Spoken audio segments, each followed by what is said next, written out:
Welcome back to The Explainer. Today, we're unpacking a case that is, frankly, one of the most chilling and baffling puzzles in modern history. We're looking at the infamous 2008 Noida double murder case. We're going to break down the facts, the timeline, and the incredible, almost unbelievable twists of this tragic event. It's a case that completely shocked the nation, and, well, as we go through this together, you'll see exactly why it still haunts us today.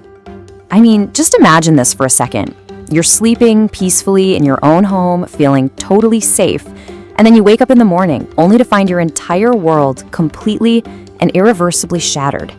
It's a terrifying reality, right? But this is exactly where our timeline begins. This isn't some Hollywood movie script, it's a very real event where normalcy just vanished overnight. So let's dive right in. The date is May 16th, 2008. We're in a quiet, super peaceful neighborhood in Noida, India. On the surface, this is a house where absolutely everything seemed, completely normal. It's the exact kind of everyday setting any of us could relate to. But as we're about to see, inside that seemingly ordinary house, a really dark secret was hiding. A tragedy that was about to shake the whole country to its absolute core. Section 1. The perfect family shattered. Right at the center of this massive mystery was a small, incredibly successful family. You had Dr. Rajesh Talwar and Dr. Nupur Talwar, both prominent, well-respected dentists. They had a 14-year-old daughter, Aarushi, who everyone described as a bright, quiet, and really understanding kid. Living with them in the house was their live-in servant, a man named Hemraj. Everything was going completely normal for them. But as this explainer will show, sometimes what you see on the surface, well, it's just not the truth. Section 2. A locked room mystery. Okay, so the morning of May 16th kicks off with this incredibly chilling sequence of events. Step 1, Aarushi doesn't come out of her room, which, is highly unusual for her. Step 2, her mother goes to check on her, knocks on the door, and nothing. Silence. The door is actually locked from the inside. Just imagine that rising panic for a second. Finally, step 3, they have to literally break the door open. And the scene waiting for them inside, it was just truly devastating. The grim facts of the crime scene were immediately apparent to everyone. Aarushi was found dead on her bed.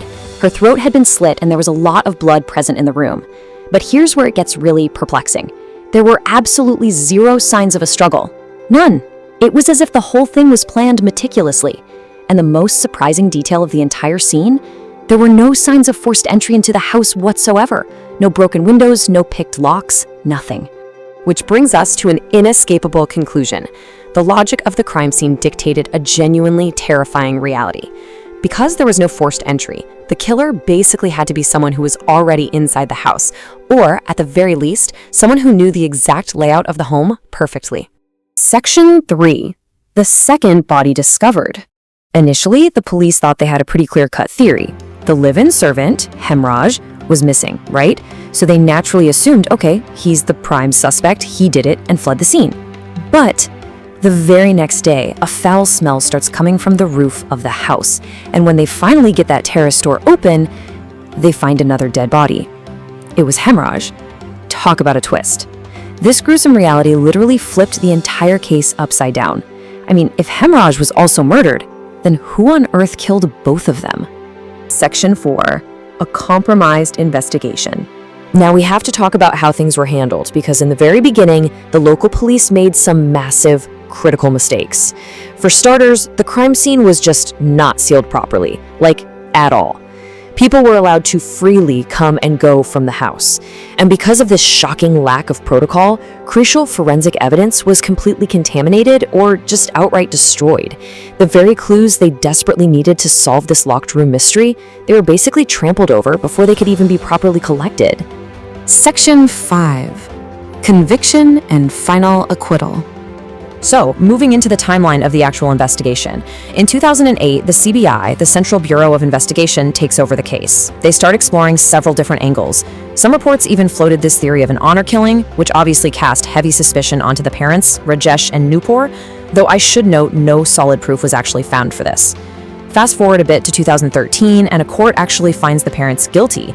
They were sentenced based purely on circumstantial evidence. But the story doesn't end there. In 2017, the Allahabad High Court reviews the whole case, states that the evidence was simply insufficient, and fully acquits the parents entirely. And that brings us to the most haunting question of all. Even today, after all the intensive investigations, the constantly shifting theories, and the years of trials, this case remains a massive, completely unsolved question mark. Who actually committed this double murder?